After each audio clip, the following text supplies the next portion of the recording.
Hi everyone, ఈరోజు ఇడ్లీ పిండితో పునుగులు చేస్తున్నాను. ఇది సెకండ్ టైంలే అండి. ముందులా దోశ పిండితో చేసి బాగా ఆయిల్ పీల్చిందేటి చూపించట్లేదు. ఇది ఇంతకుముందు చేశాను, బాగా వచ్చాయి కాబట్టి మీకు చూపిస్తున్నాను.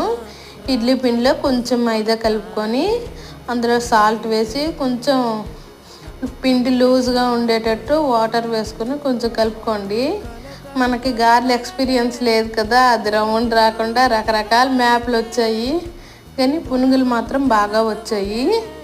ఆయిల్ కూడా ఎక్కువ పేర్చుకుంటా బాగా వచ్చాయి, చాలా బాగా వచ్చాయి. బాగా వేగుతూ ఆయిల్లో మునిగేటట్టు బాగా వేయించేసి తీసాను. చూడండి ఎంత బాగా వచ్చేసాయో, షేప్లే మారాయి కదా. ఏమనుకోకండి, అంత ఎక్స్పీరియన్స్ లేదు నాకు. చూడండి, దీనికి నేను శనగపప్పు చట్నీ యాడ్ చేశాను. టేస్ట్ అదిరింది. మీరు కూడా ట్రై చేయండి.